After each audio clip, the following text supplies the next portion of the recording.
फायदेमंद हो सकता है और ट्रीटमेंट को ऑल्टर कर सकता है। ये आप खुद नहीं डिसाइड कर सकते। सेकेंडली, हम पेशेंट को ट्रीट करते हैं, टेस्ट को नहीं ट्रीट करते हैं।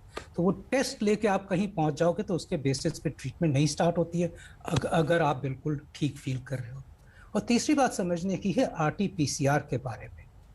आरटीपीसीआर अगर नेगेटिव होता है, क्योंकि 70% ही एक्यूरेट टेस्ट है, तो इसका ये मतलब होता है ये कोई टेस्ट 100% एक्यूरेसी से कोविड को नहीं पिकअप कर सकता। तो 70% एक्यूरेसी का मतलब है कि 30% जिनको कोविड है वो मिस आउट हो सकते हैं। वो इसलिए मिस आउट हो सकते हैं कि अगर बहुत जल्दी डिजीज में कर दिया हो, जब तक कि वायरस थ्रोट में प्रोलिफरेट नहीं कर रहा है या उसका लोड कम है, अगर उसको ट्रांसपोर्टेशन में आफ्टर ऑल टेस्ट भी किसी सेंटर में जाके किया जाता है, किस तरह से टेस्ट किया जाता है, ये सब चीज़ें मैटर करती है। और थोड़ा सा ये भी देखा गया है कि आज 50 तरह के आरटीपीसीआर टेस्ट के किट्स अवेलेबल है मार्केट में।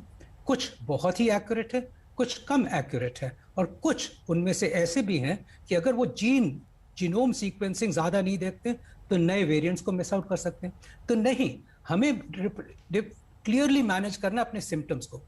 इस टाइम पे मैं कहूँगा आप सबको, क्योंकि मैं देख रहा हूँ कहाँ डिले हो रही है, कि अगर बुखार हो, खांसी जुकाम सर्दी हो, अगर वही रनी नोज और बॉडी और बुखार की फीवर और टेंडेंसी आ रही हो, तो ये सोच ले कि ये कॉमन फ्लू नहीं है, ये सिर्फ जुकाम खांसी ही नहीं है। इस टाइम पे प्रैक्टिकली 100% श्योर है कि वो कोविड है। कुछ लोग टेस्ट करा के 2 दिन बाद टेस्ट कराते हैं, क्रोसिन खाते रहते हैं, उसके बाद जब टेस्ट होता है नेगेटिव होता है, फिर वो अपने आप को आइसोलेट नहीं करते, और छठे दिन पे जाके या 7वें दिन पे जाके जब वो सीरियस हो जाते हैं तो कहते हैं बट मेरा तो टेस्ट नेगेटिव था, तो मेरा का तो कुछ, मैं तो यही खा रहा था दवाइयाँ। सो आप ये सोच के चलो, इस टाइम पे इट इज लाइकली कि आपका कोविड टेस्ट नेगेटिव होते हुए भी अगर आपको बुखार खांसी सर्दी जुकाम के सिम्टम्स हैं, वो कोविड है। आप अपने डॉक्टर से बात करें, वो डिसाइड करेगा। ब्लड टेस्ट, उनमें भी बातें पता चल जाती हैं। एक और कोविड टेस्ट, उनमें भी बातें पता चल जाती हैं। सीटी स्कैन तब करते हैं जबकि आपको ऑक्सीजन की कमी हो और डॉक्टर ये कह रहा है कि अब मुझे next line of treatment decide करनी है। फर्स्ट लाइन ऑफ ट्रीटमेंट तो 90% के माइल्ड सिम्टम्स होते हैं, वो ठीक ठाक होकर वैसे ही बेटर हो जाएंगे।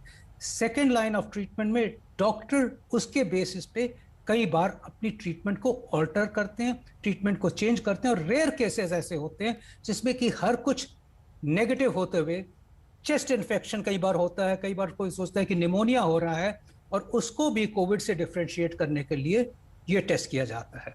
तो ये डॉक्टर कुछ केसेस में इस वजह से यूज करते हैं।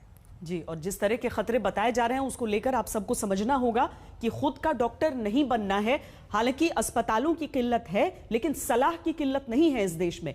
डॉक्टर शशांक, एक और बात कि कई बार अगर आप सही टाइम पे ट्रीटमेंट न लो तो वो नुकसान कर सकती है। अगर जैसे देखा गया है कि स्टेरॉइड्स, लोग आजकल तो प्रेडनिसोलोन खुद ही खाना शुरू कर देते हैं। आज मुझे बुखार हो गया, सुना है कि कोविड में प्रेडनिसोलोन यूज करते हैं, स्टेरॉइड्स यूज करते हैं, और वो पता चला कि तीसरे दिन पे किसी ने उनको फोन करके कह दिया कि मैं भी खा रहा था, आप भी खाना शुरू कर दो।